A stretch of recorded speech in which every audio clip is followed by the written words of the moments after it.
What's going on, guys? Today is an exciting day because we are going to start the rebuild process on our wrecked 2015 Honda CBR 600RR. Now, if you guys are familiar with this channel, I picked this bike up about a year ago. I'll put a link in the corner right here. You can check out me getting this bike from auction. So today we're going to be going through the damage on this bike. We're going to be stripping it down, see the extent of the damages, see if there's any hidden damages, and then we're going to see if we can maybe start building this thing back up. But first, we got to strip this down. Let's get to it.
Alright guys, so now that we have all of the plastics off the bike, let's take a closer look at the CBR 600 and see what the damage is and what we're going to have to replace. Starting with the top of the front of the bike, we have some very bent, scratched, and broken throttle cables. It still actuates, but it just doesn't snap back to normal. So I do have some new OEM Honda throttle cables for this that I'm going to be replacing. So I'm going to have to take the airbox off, get down to the throttle body so we can route those new cables in. So those are going to be replaced. Down here, I removed the frame sliders that were on this. You can see this one was all bent in, should be completely straight, but it's bent off to the left there.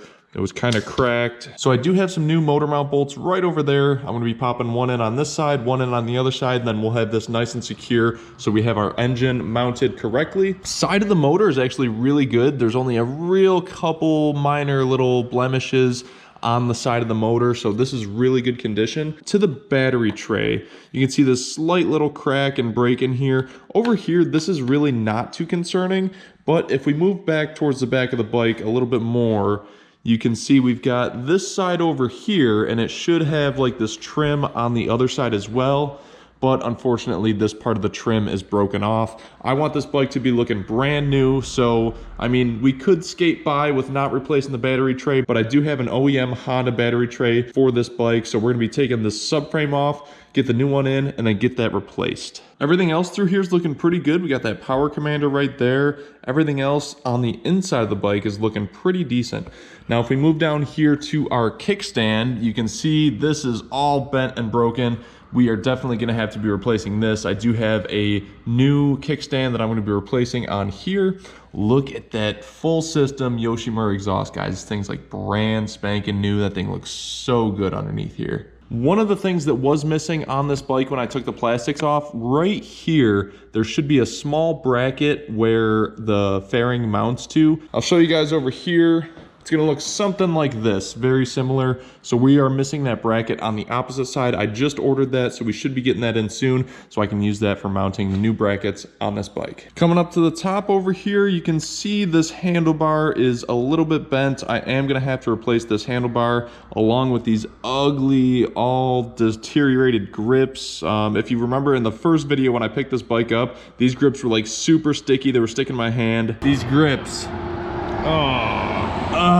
so we are going to be getting this replaced and with some brand new grips on either side, get those freshened up. And another thing is the front air intake, front stay for this bike. This has all been blown apart from the impact of this bike from the accident. So I have a new air duct, new front stay. We're going to be freshening up the whole front of the bike with some new pieces. And last but not least, the most damaged part of this bike right here is the swing arm. You can see that tab right here from the accident was kind of ripped open. You can see that hole right through the bottom of the swing arm. Honestly, this bike is probably still functional as is, but I just don't want to have that kind of damage on here. So I'm going to be replacing this swing arm. We're going to take this all off, clean up the wheel, get those stickers off of the wheel. We're going to get that all cleaned up, looking nice and fresh, and we're going to get that new swing arm on this bike.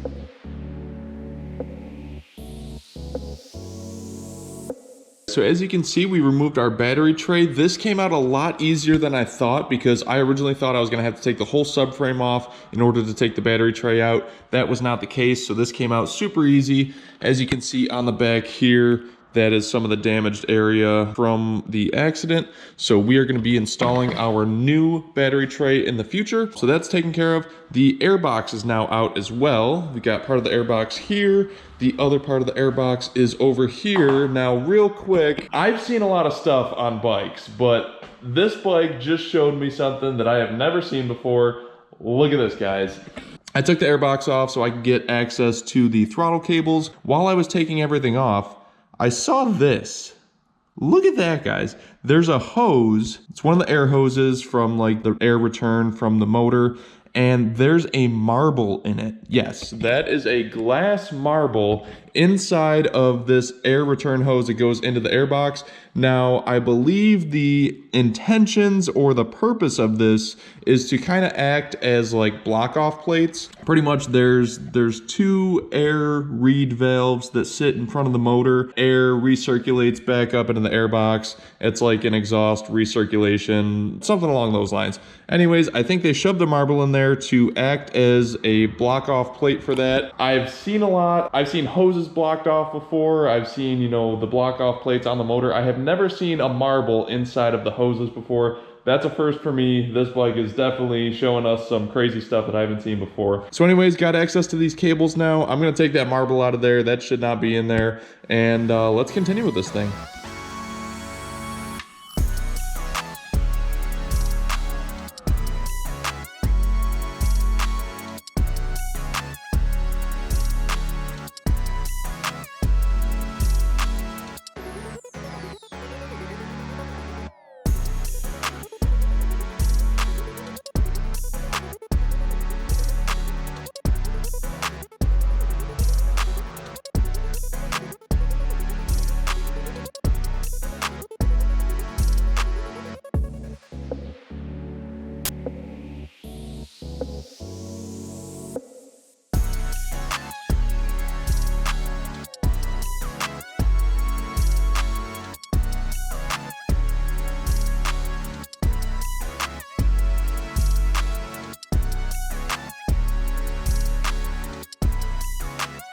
Alright guys, so this bike is starting to look like quite a mess, but we are making some progress on this thing with getting it rebuilt and back together. So in the next episode, we are going to be replacing the swing arm. We're going to install our new battery tray, get our new throttle cables routed, and we're going to clean this thing up, button it up, and start putting it back together. So until next time, I will catch you guys in the second episode of this rebuild process. If you have not already, hit that subscribe button down below, leave a comment, like the video, and I will see you guys in the next one. Peace.